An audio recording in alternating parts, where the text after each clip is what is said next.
వచ్చిన తర్వాత భారత రాజ్యాంగం అమల్లోకి వచ్చిన తర్వాత నుంచి కూడా ఇంకా మనం చాలా చాలా చాలా అణగదొక్కబడుతున్నాం. ఈ పార్టీలు కాల్డ్ పార్టీలు మన ఏపీలో పార్టీలు తీసుకుంటే తెలుగుదేశం కానీ వైఎస్ఆర్సీపీ కానీ మనకి ఏమీ చేయలేదు, చేసినట్టు నటిస్తున్నారు కానీ మనకి ఏమీ చేయలేదు. మన మాల కుటుంబానికి సపరేట్గా ఒక పార్టీ కావాల్సిన అవసరం ఉంది అన్న ఉద్దేశంతో మన భీమరావ్ యశ్వంత్ అంబేద్కర్ గారు ఆర్పీఐ పార్టీ పెట్టడం జరిగింది. ఇది అసలు బాబాసాహెబ్ అంబేద్కర్ గారు పెట్టిన పార్టీ ఇది.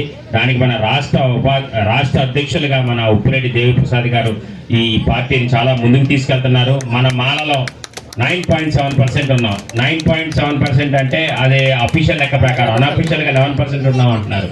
10%, మనలో 10%లో 5% ఓటింగ్ వేసినా కానీ రేపొద్దున వైసీపీని గెలిపించాలన్నా తెలుగుదేశాన్ని గెలిపించాలన్నా మన ఓటింగే. కానీ మనల్ని చాలా దూరంగా పెడుతున్నారు.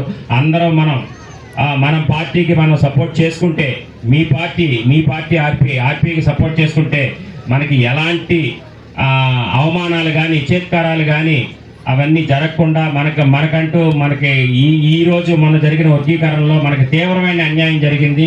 దాన్ని మాట్లాడే వాళ్ళు ఎవరో లేకుండా పోయారు. మనల్ని అసలు లెక్కలోకే లేకుండా తీసి పడేస్తున్నారు. ఈవెన్ చంద్రబాబు నాయుడు గారు ఈ గవర్నమెంట్లో కొద్దిగా అన్యాయం జరిగినా కానీ పోనీ మన జగన్మోహన్ రెడ్డి గారు ఏమన్నా మాట్లాడారా అంటే జగన్మోహన్ రెడ్డి గారు కూడా మాలాల తరఫున ఏమీ మాట్లాడలేదు. ఈ రెండు పార్టీలు కూడా మనకి ఏమీ చేయవు. అందుకని చెప్పని మీరందరూ కూడా మన పార్టీకి సహకరించి మన పార్టీని ముందుకు తీసుకెళ్లాల్సిందిగా కోరుతున్నాను.